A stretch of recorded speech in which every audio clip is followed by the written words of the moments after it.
Planning a fishing trip shouldn't feel like a full-time job. With fishingbooker.com, you can find and book the perfect fishing trip within minutes. Fishingbooker.com connects you with trusted fishing captains around the world.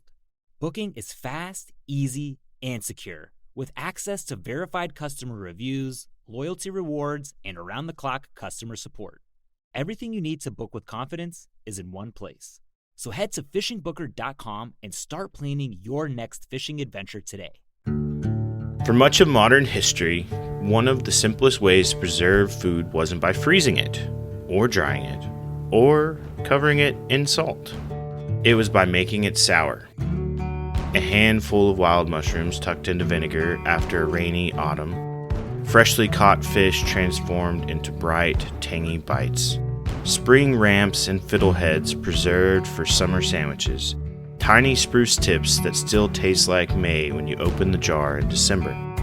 Acid has always done more than preserve food. It changes it, and for the better. Stick around to learn more.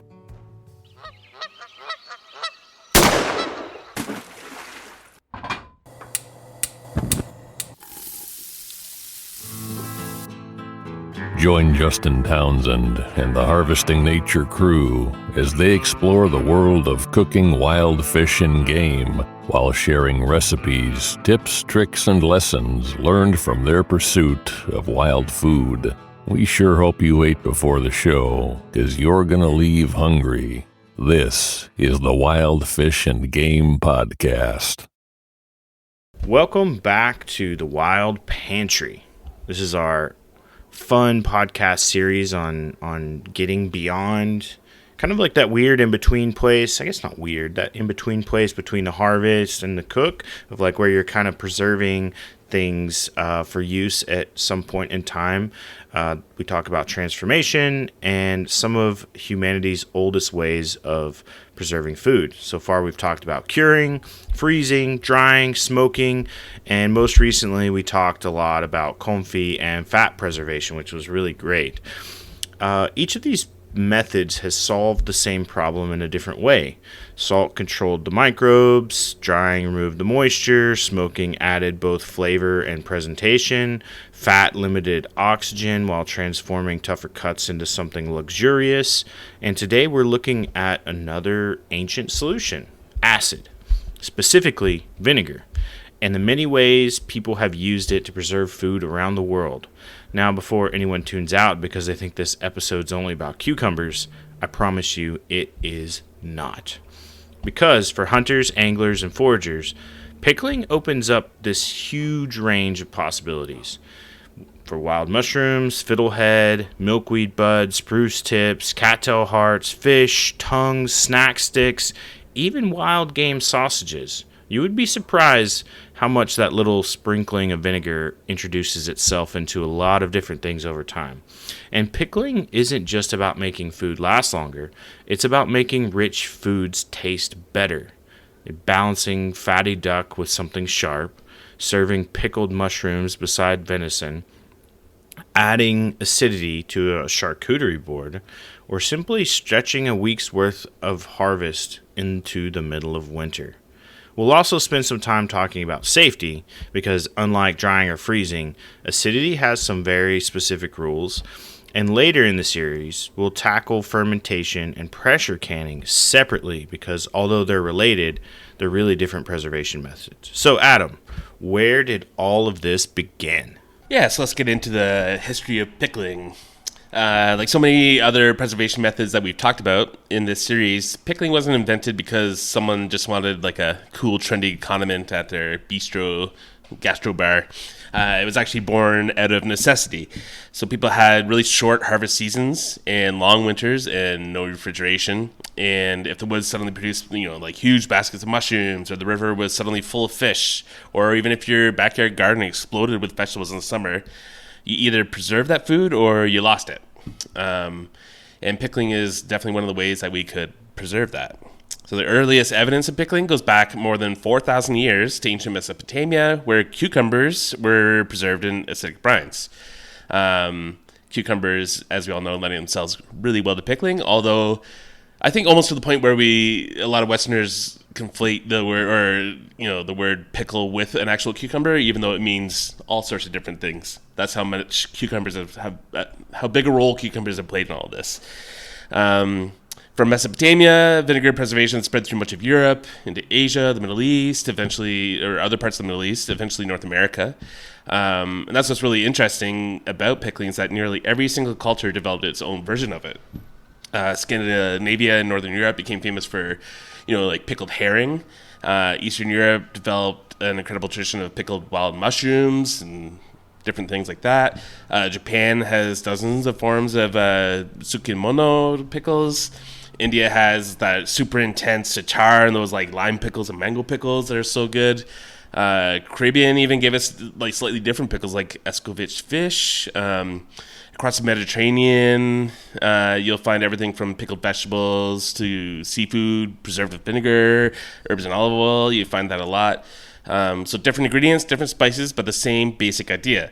Use acid to extend the life of seasonal food. So it's pretty simple. And that's something I think hunters and foragers kind of instinctively understand, because our harvests are seasonal too, much more so than most modern people who just rely on grocery stores for everything. So, spruce tips might only be around for a couple of weeks. Milkweed buds aren't going to much last longer than that. There's been years where all the chanterelles have arrived in 1 week, a crazy bounty of them, and then I don't see them again for the rest of the year. You might run into a successful fishing trip, that leaves you with way more fish than you can eat fresh. So, there's other options. You can smoke, you can freeze, but pickling is definitely a viable option. And it lets you stretch those seasons. It almost lets you preserve like a moment in time, which is really cool. Open a jar of pickled chanterelles in January, and you're right back in the woods in September. You can retell yourself that story through flavor. I also love how much the world's mushroom culture really revolves around pickling. Places like Poland, Lithuania, Ukraine, Belarus, Russia, that whole area, you'll find families that have been putting up wild mushrooms every autumn for generations upon generations. And every family has its own spice blend, its own preferred vinegar, maybe it's homemade vinegar, its own recipes passed down over decades through generations of people. And I think that's something we could learn from in North America, because, some of us freeze our mushrooms. Maybe a few of us will dry morels, but we don't really think about pickling as another option all the time. And there's such a rich history and culture of it doing overseas. Another interesting thing people don't often realize is that not every pickle uses vinegar. Take corned beef, for example. The word corn has nothing to do with corn. It refers to large grains or corns of salt traditionally used to preserve the meat. And it's essentially salt pickling rather than vinegar pickling. There's a lot of weird, different, cool international forms of pickling that don't necessarily use vinegar, but we're going to keep that discussion brief because we covered curing in other episodes, and we'll talk mostly about vinegar here, but it's kind of a nice reminder that pickling really means preserving in a liquid that changes the environment enough to slow spoilage, not necessarily having to do with vinegar. While preservation was always the goal when it came to pickling, people really discovered something else. It just tastes really good. A rich piece of smoked duck suddenly comes balanced with like a nice tart pickle or a sauce on it. That fatty charcuterie, like Justin mentioned, it is begging for something acidic to go alongside it. If you put out a charcuterie tray without a couple little pickles or pickled onion or something, it's not quite all there, Even today, when refrigeration has largely replaced pickling as a necessity, we still keep making pickles because they transform food into something awesome. And I don't think that's going to stop anytime soon. So Justin, from a scientific standpoint, could you tell us what's actually happening inside that pickling jar? Yeah. At its simplest, pickling works because the most harmful bacteria, they don't like acidic environments. So when you lower the pH enough, you're creating conditions where spoilage organisms struggle to grow. And that's really why vinegar has been such a useful preservation tool for thousands of years. Most vinegar sold for pickling contains about 5% acetic, acetic acid. And that's important because when you're talking about shelf-stable pickles, acidity isn't just about flavor, it's about safety. And probably one thing we'll say a lot today is that if you're creating your own pickle recipe, keep it in the refrigerator. If you want a shelf-stable pickle, follow a tested recipe exactly. That's because shelf-stable recipes have been carefully developed to make sure enough acid reaches every part of the food. Changing the amount of vinegar, adding extra vegetables, or the wrong things, or diluting the brine too much can all affect safety. Now, another point that sometimes causes confusion is the difference between pickling and fermentation. People often use those words interchangeably, but they're actually completely different processes. With vinegar pickling, you're adding the acid yourself. With fermentation, microorganisms produce the acid naturally over time. Kimchi, sauerkraut, and many other traditional dill pickles are fermented. A jar of onions covered in vinegar isn't fermenting, it's being acidified, and therefore that is pickle. So we'll spend an entire episode on fermentation in the future because it's fascinating and it deserves its own attention. So there's one more thing, a technique that's worth mentioning because people often lump it into pickling, and that's ceviche. In ceviche, fish is exposed to citrus juice, which denatures the protein and gives that opaque cooked appearance. People often say the lime juice cooks the fish.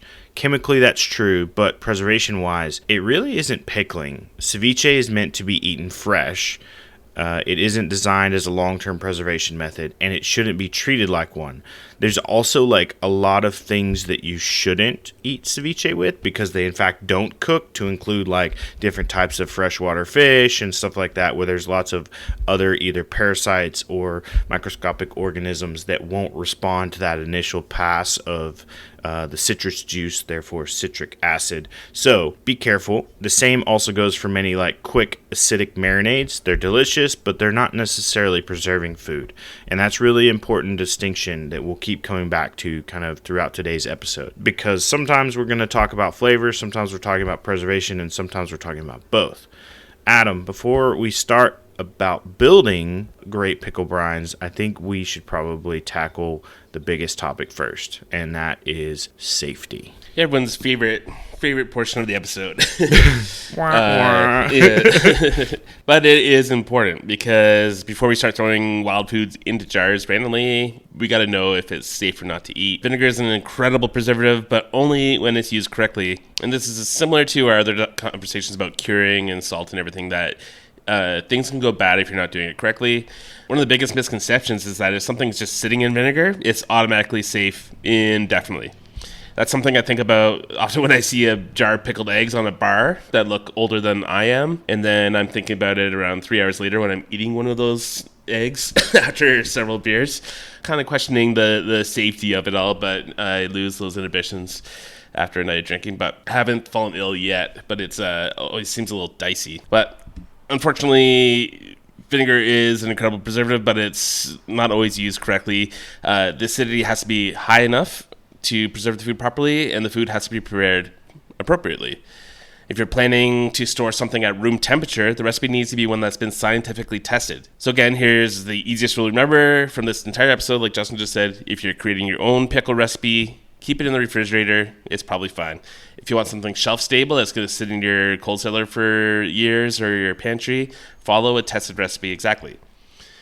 That's really the dividing line. And there are lots of good canning books available. Often they come with canning kits, and those are very trustworthy. There's some trustworthy online sources like the National Center for Home Food Preservation or the USDA Complete Guide to Home Canning, and we'll include those in the show notes as well. And those are great ones. They have all sorts of good recipes, especially if you're getting started. Just stick to those if you're doing the shelf canning. But if you're just making quick pickles for the fridge, go nuts. It's a lot of fun to experiment. You don't have to worry about it so much. You get a lot more creative freedom compared to the shelf-stable ones.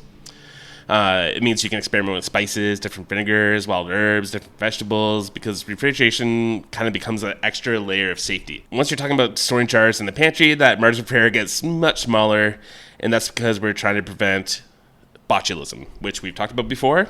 It's not something we need to panic about, and it's actually quite rare, but it is serious enough that it's worth respecting, especially when you take into account your family or friends are going to be eating these things.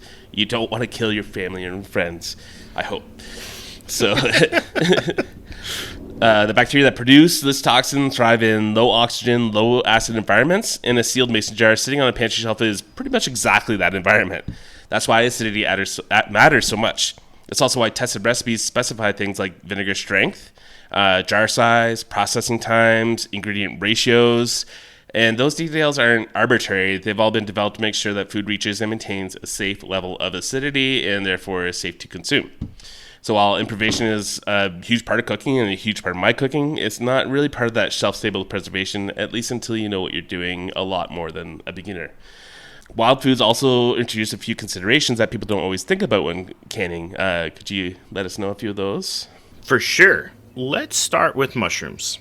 Pickled mushrooms are absolutely delicious. They're a great thing to add to a charcuterie board or to serve with rich meats. I'm sure you've passed through that little like olive bar at the grocery store and seen like the thing of pickled mushrooms. Same thing can be done with all different types of mushrooms.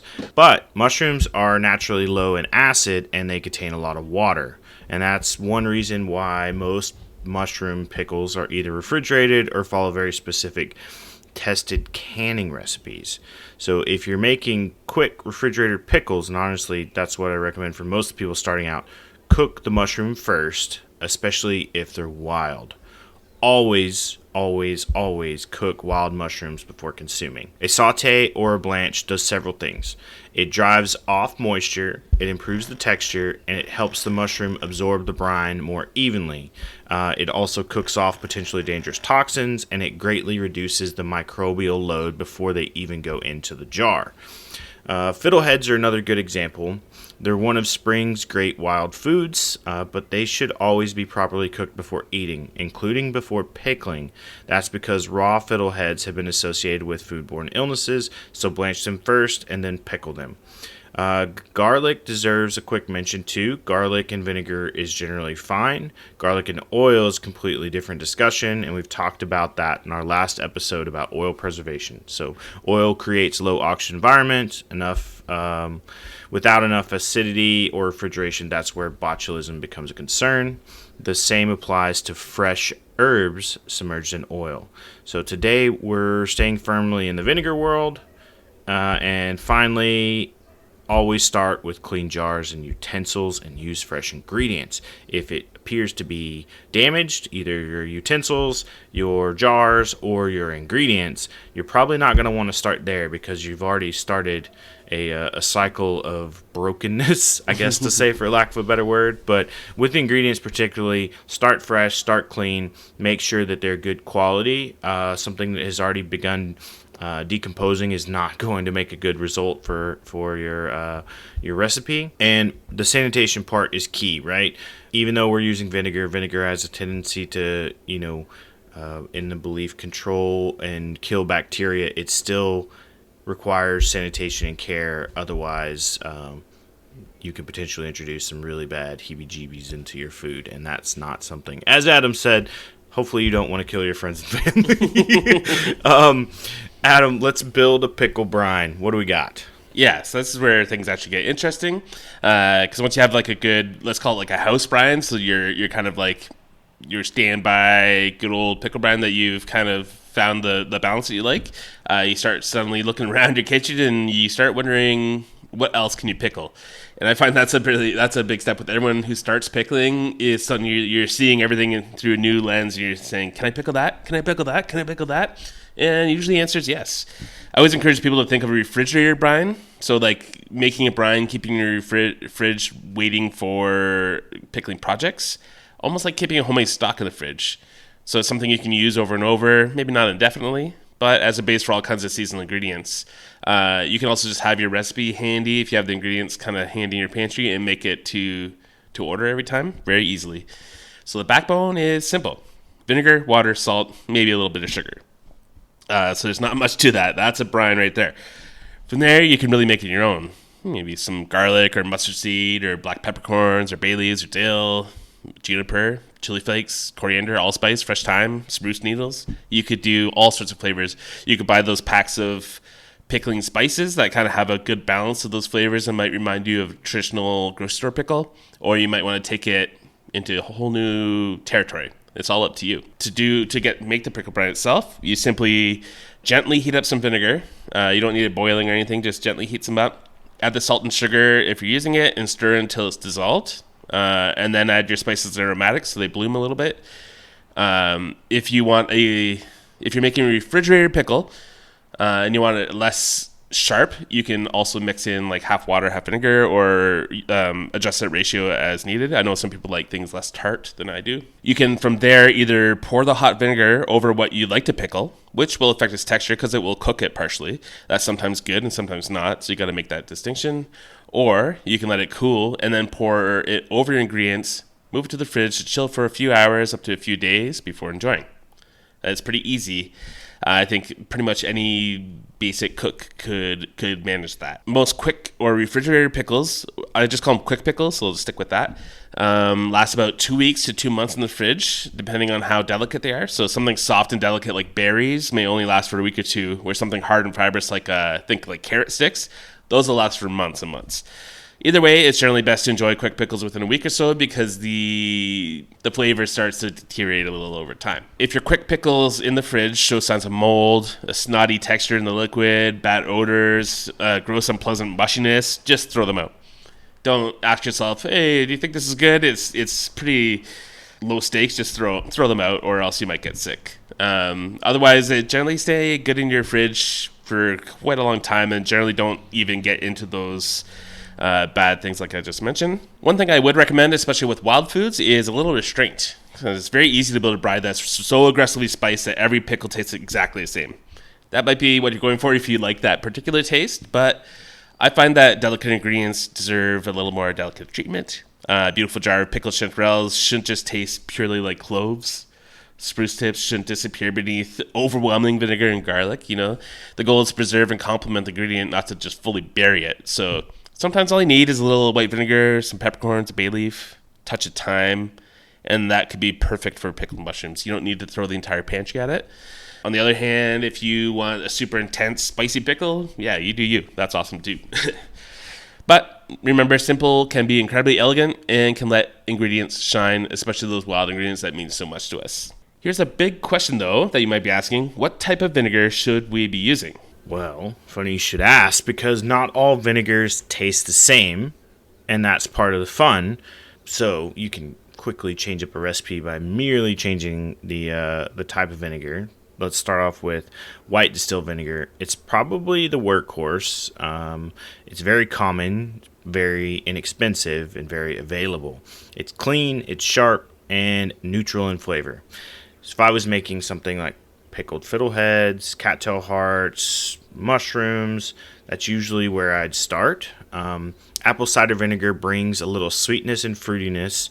That's great with ramps, wild onions, even regular onions. That's where I go to for my red pickled onions and like tacos and stuff. Ooh, it's the best. So good. You could do root vegetables like burdock or sunchokes, carrots, things like that. If you're looking domestic things. Rice vinegar, on the other side, it's much gentler. It works beautifully with lighter Asian-inspired pickles or delicate things like spruce tips, flower buds, or even young shoots. White wine vinegar has a softer acidity that pairs nicely with more delicate mushrooms, while red wine vinegar has a little more character and stands up well to stronger vegetables. I like to use the red wine vinegar as kind of like a splash-in additive to give something a little extra flavor versus submerging things completely in red wine vinegar. I think it complements things, not as the main ingredient.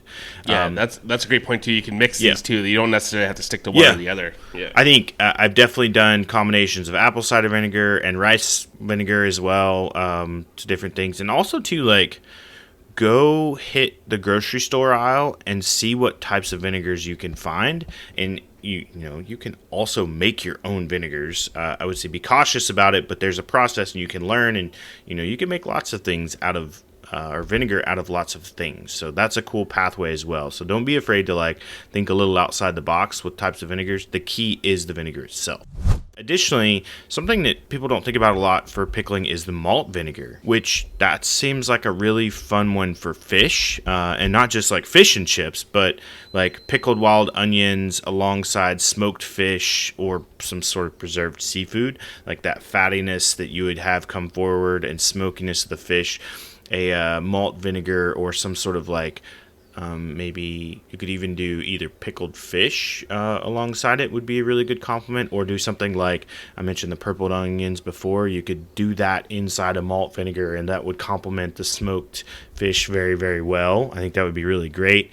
Alongside maybe some stone ground mustard or some sort of like aioli or things like that would kind of balance the acidity, the creaminess, and the smokiness. Ooh, that sounds good. I haven't eaten breakfast yet, so it's still early. Keep in mind, if you're making shelf-stable pickles, and it's funny because we keep saying pickles over and over, we're not necessarily talking about pickles with cucumbers. We're talking about just pickles in general, like the art of pickling. Don't substitute vinegars unless you're certain they're the same acidity, and that's that 5%. So you have to do a bit of maths. Vinegars should list their acidity percentage on the container, or you can use pH strips to ascertain the acidity yourself. That's a bit Bill Nye the Science Guy-ish, but I think in the end, if you're concerned about it, that's the ultimate way to go. If you're making refrigerator pickles, you've got a lot more room to experiment, and we mention that because the refrigerator adds a bit of safety net in there, but you can also be more creative in that. Now, Adam, over to you for the really fun question. Let's say somebody comes home from a day in the woods with a basket of wild plants. What should they be reaching for? Yeah, there's lots of potentials, which are really fun. I approach this kind of from my Eastern roots because I don't have much experience foraging in the West, so I don't want to try to act like I know what I'm talking about. So most of this comes from what I do myself in Ontario. So just remember that that's coming through that lens. And before we get into that too, I wanted to mention that Pascal Baudel, which we had on the podcast before, one of my favorite guests, he's just so enthusiastic about everything. He has a book about making your own vinegar, which with wild things in mind, wild vinegars.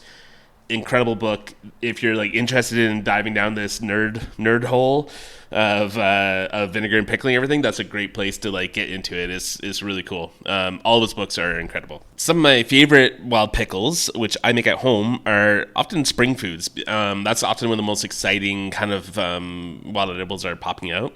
So we're talking young cattail hearts and shoots, milkweed buds, ramps or wild leeks, wild onions, fiddleheads, spruce tips. They'll take beautifully to simple vinegar brine. You can get creative, or you can just leave it very simple, and you won't be disappointed.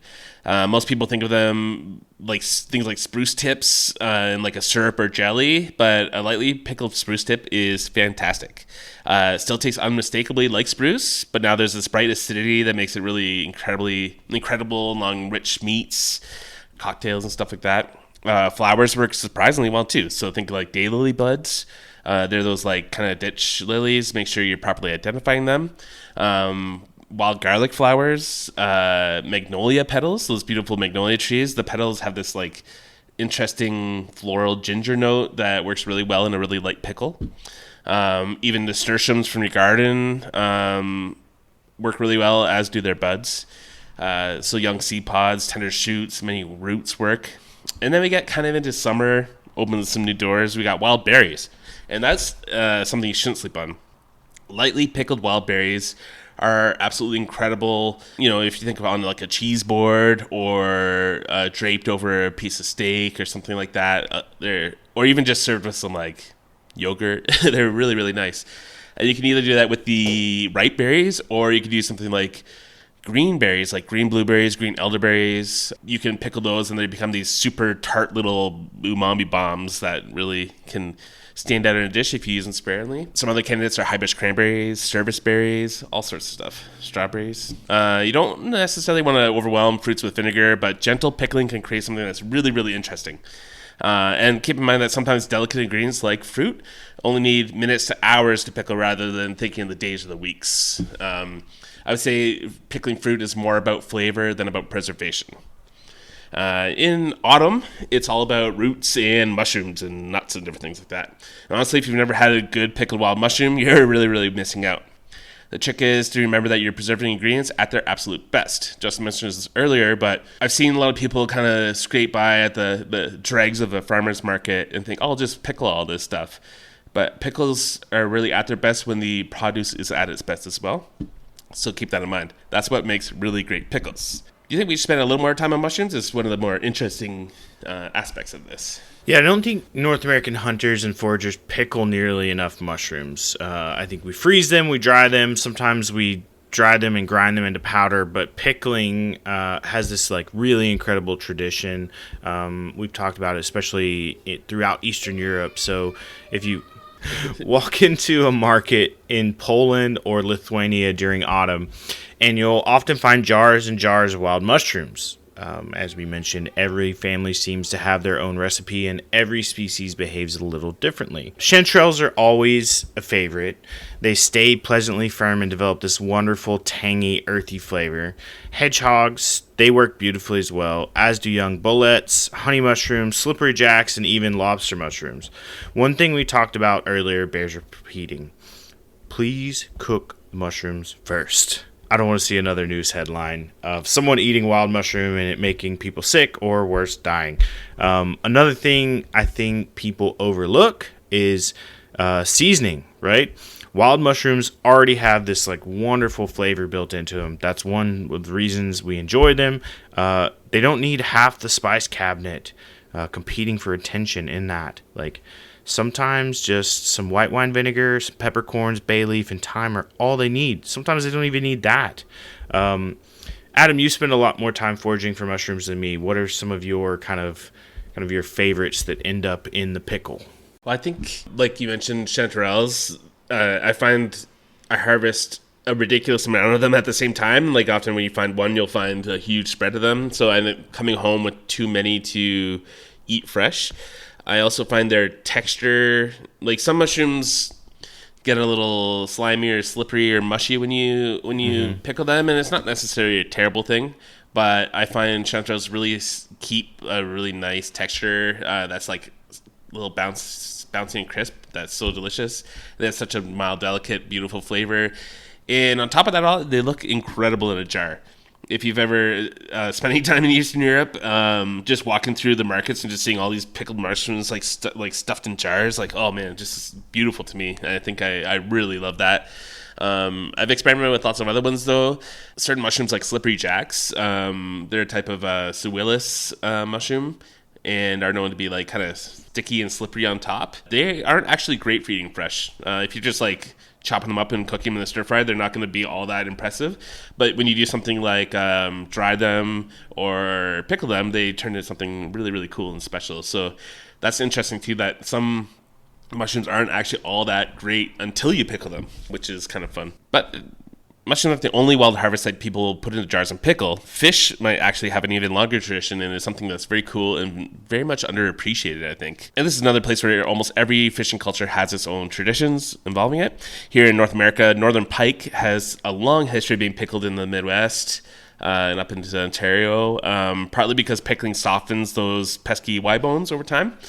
So you can fillet the fish without removing the Y bones, pickle them, and then you can just eat them straight, which is great. Pickled pike is incredible. Everyone I've ever fed it to just goes crazy over it. Suckers have a similar reputation. They're often overlooked, but pickling turns them into something really special as well. They're not going to be the type of fish that you fillet and cook up normally, but pickling just makes them so good. Yellow perch, whitefish, lake trout, even walleye can all work well. You can mix them too, like I've done spruce tip pickled pike, which I think I have a recipe for on my website, if you want to look that up. But the important thing, once again, is starting with good quality fish, keep everything cold, and following recipes designed specifically for fish. Freshwater fish deserve one additional mention. Many species can carry parasites. Proper freezing before pickling is an important safety step, particularly if you're using a traditional cold pickling method. That's just like pouring vinegar over the fish and letting it sit. Make sure you deep freeze the fish for several days. So not in your fridge freezer, but in your deep freezer. I'd say just beyond several days, just leave it in there for a couple weeks before you pickle. And even still, know that there is some risk in eating home pickled lake fish. So I want everyone to know that there is a risk of making yourself sick, and I take that upon myself, and I always check with people whether they're comfortable eating it before I feed it to them. I suggest you do the same. Once you move from freshwater to saltwater, the list gets even longer. Pickled herring is probably the classic example from Scandinavia and Northern Europe. You can see in the grocery store all like the stacks of jars full of silvery, weird-looking pickled fish. My family is Dutch, and we always had a jar of pickled herring in the fridge door, and that's something I still do to this day. I still enjoy, a piece or two every week. Something I just absolutely love. It's not everyone's cup of tea, but I find it very cool. Mackerel, sardines, anchovies, salmon, even tuna appears in various vinegar-based preparations around the world. They can all be pickled. Spain has escabeche, which is pretty interesting. It's where fish is kind of lightly fried and then preserved in vinegar with aromatics, which is kind of like a reverse pickling. It's kind of neat. Jamaica and a lot of the Caribbean has escovitch, which probably came over at some point from Spain and kind of changed into a Caribbean way with bright, spicy flavors, usually built around like Scotch bonnets, onions, vinegar. Really tasty. Fish aren't the only animal products worth pickling, are they, Justin? Not at all, although I think this surprises a lot of people. Historically, people pickled all kinds of meats and meat products. Tongues, pig's feet, eggs, sausages, even certain smoked meats. And as hunters, we have some of the greatest opportunities here. Pickled venison tongue, good. Smoked deer tongue that's peeled, sliced, and lightly pickled. That makes a great sandwich or sushi or as a topping of anything. Slow cooked and pickled wild turkey gizzards, goose hearts, even smoked snack sticks often contain some vinegar. People don't realize that. If you want to get a good recipe for that, you got to go check out our Art of Venison Sausage Making. It's a great resource. Snack stick recipe in there is phenomenal from one of our very own Adam Steele that he said that's his money maker and he was scared to give it away, but nonetheless we did. Smoked venison snack sticks, you can let them spend a couple days in like a lightly spiced pickle brine and the smoke softens a little and then the vinegar brightens everything and it becomes something completely different, which is interesting because you think you're already cooking and smoking the sticks and then you're putting them in vinegar. That's a trip, but it'll work too. Sausages, especially cured or smoked sausages, also really, really great. You can start simple. The next time you finish off a jar of store-bought pickles, don't throw it out. Don't throw the brine out.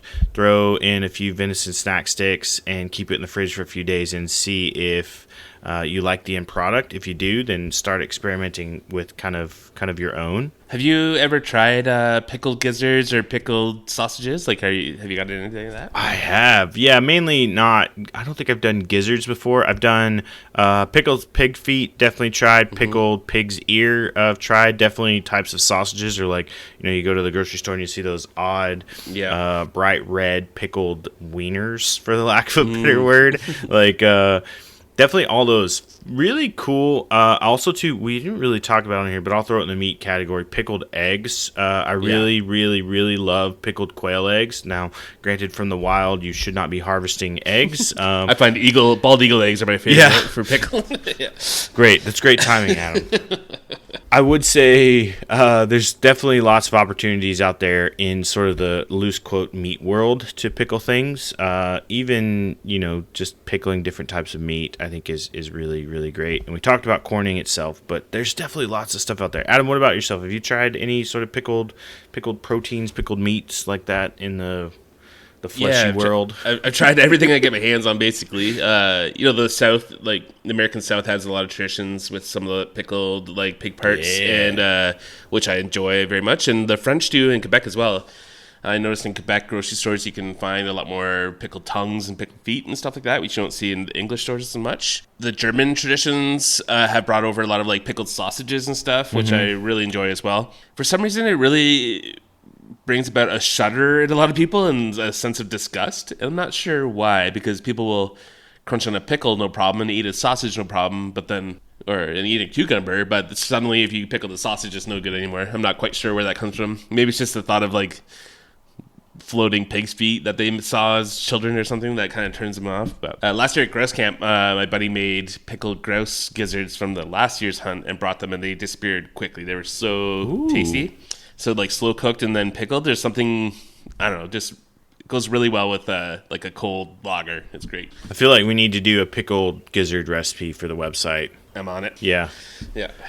I think that would be phenomenal. I don't have enough gizzards, but I did at one point. I had all those snow goose gizzards. It would have been perfect. Yeah. Instead, I made tamales, which no shade thrown for that. Yeah, no problem there. I think too that you can go and pick up a thing of chicken gizzards from the grocery store, or like a Latino market or something, or Asian market for like $2. If you want to try it out and see if you like it, rather than using up your whole bag of random bird gizzards that you keep in the fridge or freezer, I should say. You can try it with the cheap chicken ones first and see if you like it, and then make like a hunting camp snack that will impress everyone. So that's a possibility too. So I have one question as we kind of like build on this. What do we do with all this pickled stuff? Well, that's true. Like you can, I find when I started pickling, and I've seen it happen to other people too, is you, like I said, you start asking yourself, what else can I pickle? And then suddenly your fridge is full of pickles. Way more pickles than you can normally eat, like just as a snack. So what the hell do you do with all these pickles? I don't like to think of pickles as just as a side dish or a burger topping or, a snack of the fridge, although they are all those things. I often think of them as ingredients. That really changes the way you cook. So a jar of pickled chanterelles instantly upgrades, like we said, a charcuterie board or whatever. But you can also, chop them up and put them, like mix them into your burger patty and create something really interesting. Or you can top a pasta off if you want to add a little bit of brightness. Pickled nasturtium buds. They become wild capers and other buds as well you can use instead of store-bought capers. Another thing is cocktails. So spruce tips make fantastic cocktail garnishes, especially in gin-based drinks. So think of a nice citrusy pickled spruce tip in a gin martini, or maybe using a pickled cactus heart in a Bloody Mary or Caesar instead of celery. Like that's where things get really cool as well. And even think like a nice skewer in one of these things, like a Bloody Mary with a skewer of pickled snack stick, a pickled quail egg, and some pickled wild element. Like that'd be really cool too. If you have a dish and you tasted it and needed a little something, you added some salt and it still didn't quite feel right, try adding some chopped pickles or even a little bit of brine to brighten it up. You'll notice that the dish will suddenly develop all sorts of nuances of flavor and just really pick itself up.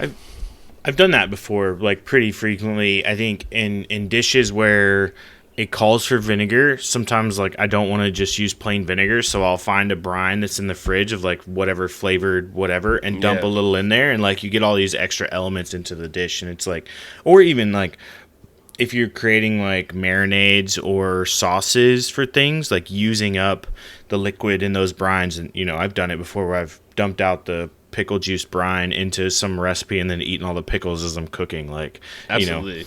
Like it just adds those cool flavors, especially you get like things with onions and garlic and all these other spices in there on top of whatever you're putting inside of it. It just creates another additional complex layer of flavor inside whatever recipe you're cooking. Exactly. It's like a fresh brine from a finished jar. You can really give it a second life through all these things. Like try it with potato salad, either chopped pickles or just using the brine and the dressing, or coleslaw or pasta salad, or maybe a tartar sauce for your fish sandwich. Think about like deviled eggs, mixing a little bit of that brine or chopped pickles instead of relish into deviled eggs. Whisk it into vinaigrettes. Use a splash of the brine in that Bloody Mary rather than just the pickles on the side. You can also use it as a quick brine for proteins. So think if you're going to make if you have a wild turkey breast and you're going to put it into a traditional brine with like a salt to water ratio, how about you just put it in some pickle juice, in that pickle brine? It really works well with lean and potentially tough proteins. That time spent in it basically acts as a seasoning, a marinade, a brine. It brings about some more tenderness. It brings a tang. That salt in it works that osmotic magic and creates something new. So somewhere kind of between a classic wet salt brine and a marinade, and it works great. So think like chicken, wild turkey, pheasant, rabbit, even fish, or just, sometimes if I finish off a jar of pickles, I still have the brine, I'll just hard boil some eggs, throw them into the brine, and then you got pickled eggs. The easiest thing in the world, and they're tasty for days. It's great.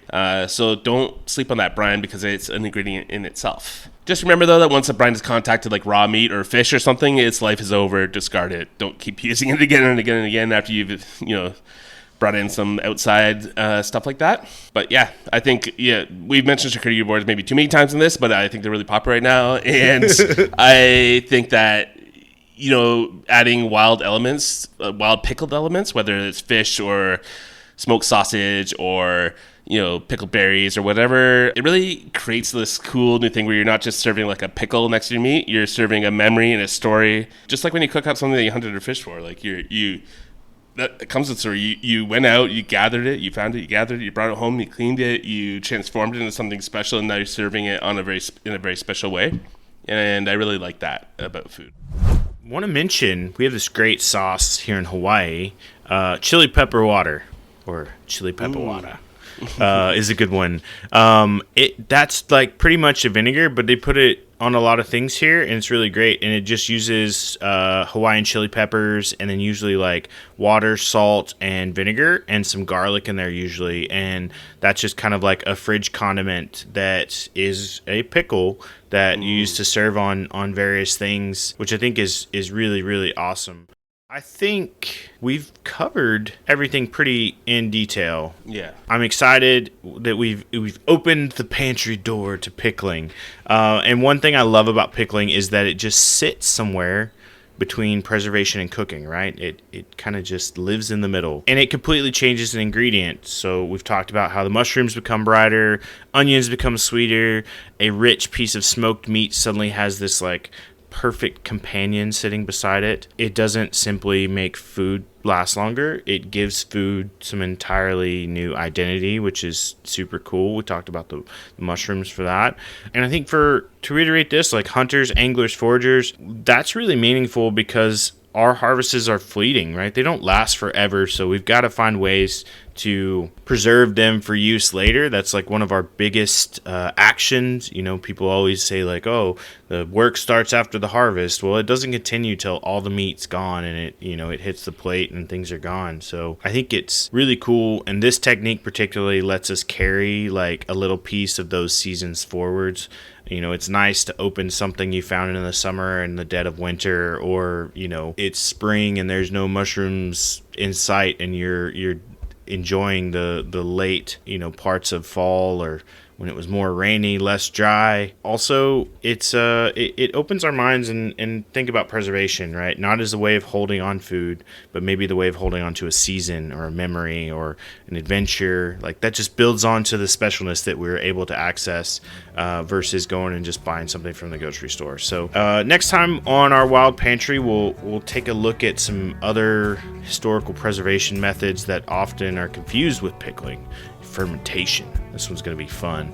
We'll talk about the microbes that do the work for us, how fermentation differs from vinegar pickling, and why some of the world's most iconic preserved foods, from kimchi to sauerkraut, depend on living bacteria rather than added acid. And until then, thanks for listening. We'll include all the show notes, and let us know to drop a comment on Instagram or social media. What's the most unusual thing you've ever pickled? And as always, thanks everybody for listening. Hit that 5-star button wherever you're listening to this. Leave us a review. Tell us we're doing wrong or tell us we're doing right. Thanks everybody. Have a good day.